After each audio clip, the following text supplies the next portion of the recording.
Merci beaucoup.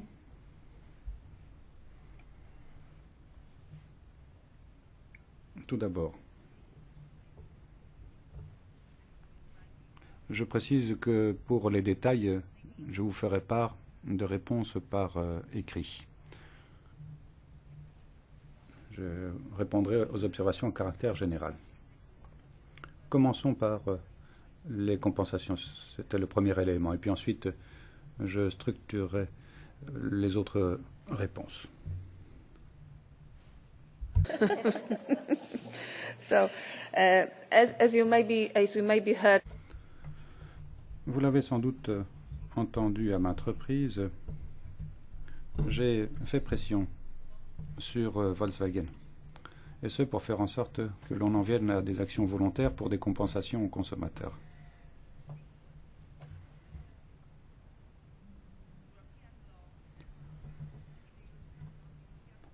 Dans le droit européen, la Commission européenne n'a aucun pouvoir d'imposer quoi que ce soit dans le domaine de la protection des consommateurs. Le commissaire Jourová est en pleine discussion avec les associations de consommateurs dans les différents États membres afin de faire en sorte que l'on respecte le droit européen dans les différents domaines impliqués. Vous avez été nombreux à mentionner l'approche de l'industrie et des États membres. Et je peux vous dire que nous avons débattu de compensation avec Volkswagen à maintes reprises. Alors effectivement, il est inacceptable que l'on ait ce genre de traitement pour les consommateurs européens. Et je déploierai tous les efforts nécessaires pour continuer à faire pression. D'ailleurs, votre rapport sera important pour ce faire. Nous savons très bien que le droit européen n'est pas le même que le droit américain, mais quoi qu'il en soit, on ne peut pas accepter qu'il n'y ait pas de compensation, de rappel, surtout pour cette entreprise. En Italie, les compensations étaient de 300 €, a-t-on dit, par voiture. Mais bon, je sais, ce n'est pas des mêmes types de compensations que l'on parle. Tout ce que je peux faire, c'est répéter ce que j'ai dit tout à l'heure. Ça vous a peut-être frappé, mais je le répète, j'en parle avec l'industrie, avec les États membres. J'ai eu encore une réunion hier. L'approche interne du côté de l'industrie n'a pas changé. On continue à nier les faits. Et vous êtes nombreux à dire que les États membres ont fait défaut pour imposer, pour faire respecter la législation. Vous avez raison. Qu'a fait la Commission jusqu'à présent, demandez-vous? Moi, je vais être franche. J'ai fait tout ce que je pouvais. Tout. Parce que jusqu'à présent, nous disposons d'instruments limités. Je l'ai dit la dernière fois que je suis venu ici, nous avons besoin de bonnes informations, de bonnes données pour lancer ces procédures en infraction. Ça concerne 7 États membres. Bon, la date butoir pour les réponses est aujourd'hui. Donc nous allons étudier toutes les réponses des États membres. Et à partir de ce moment-là, nous pourrons aller de l'avant. Et je pense que dans les mois à venir, nous allons envisager d'autres procédures en infraction. Mais je le répète, c'est un instrument assez limité. Nous avons besoin d'un nouveau système de réception type. Il faut rapidement modifier l'ensemble du système de contrôle des émissions. Donc, modifier également les responsables de ces réceptions type. Je l'ai dit à maintes reprises.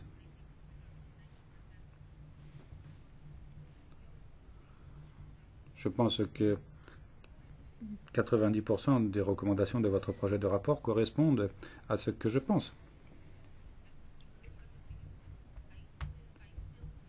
Je sais, pour certains points, nous ne sommes peut-être pas d'accord. Je pense que nous avons besoin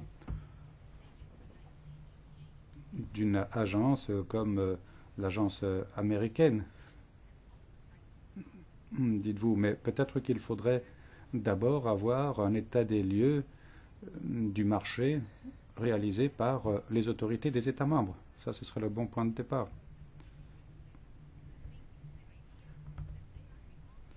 Les États membres considèrent qu'ils sont les seuls responsables pour le contrôle des émissions des véhicules. Donc, comme je l'ai dit, nous avons besoin de mettre sur pied un système efficace rapidement. Bon, cela demandera sans doute des efforts financiers.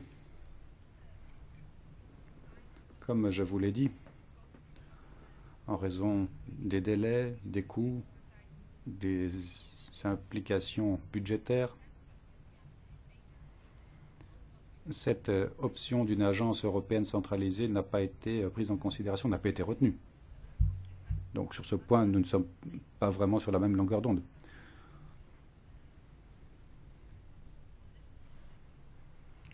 Je vous rappelle la position du président Juncker en la matière. Bon, évidemment, la Commission décide en collège ce qui a été fait pour les procédures en infraction.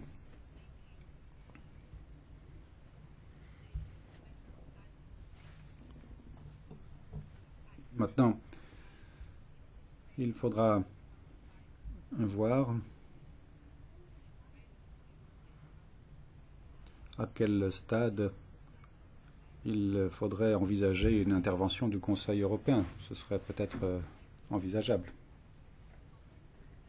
Je le répète, au quotidien, j'ai des contacts avec les États membres et avec l'industrie. J'ai l'impression qu'ils sont en train de jouer la montre. Il y a des retards et encore des retards. Et là, j'ai besoin de votre aide. Oui, je sais. Il y a toute une série de données techniques que nous devrons analyser. Mais moi, je n'accepte pas ce genre d'approche.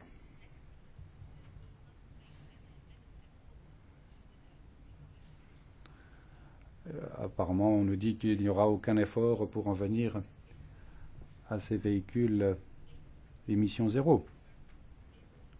Mais comment voulez-vous regagner la confiance des consommateurs si rien n'est fait? Tant qu'il n'y aura pas de nouveau système de réception type, nous sommes bloqués. Tout ce que nous pouvons faire, ce sont les procédures en infraction. Alors on ne peut pas garantir qu'il n'y aura plus de cas de fraude à l'avenir. Mais pour le moins, on limitera les possibilités. Donc là, j'ai besoin de votre aide. Pour les lignes directrices.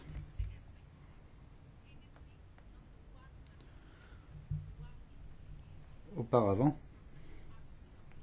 aucun État membre, aucune industrie automobile n'a demandé de lignes directrices.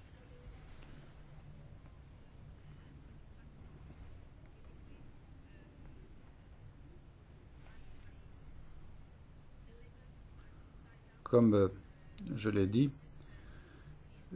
nous avons émané des lignes directrices qui sont un outil pour les États membres, pas pour nous, pour qu'ils fassent leur propre évaluation.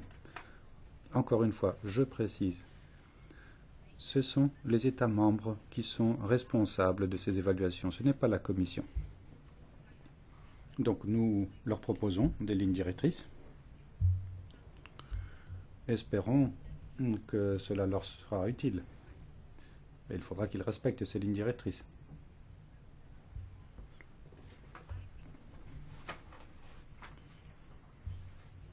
Le plus important, c'est que nous ayons votre soutien pour en venir à un nouveau système de réception type.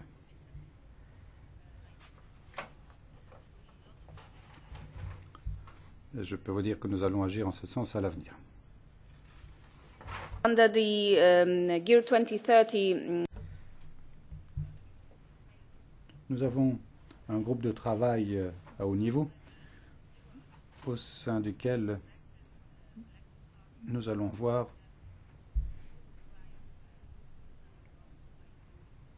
combien de véhicules électriques circuleront sur nos routes d'ici 2030, donc des véhicules à émission zéro. Je le répète, j'ai des discussions au quotidien avec l'industrie et je peux vous dire que, suite à ces contacts, nous savons qu'il y a de plus en plus de véhicules électriques qui circulent. Donc l'industrie doit s'y préparer.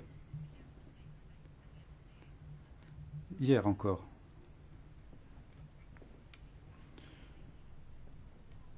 je leur ai fait comprendre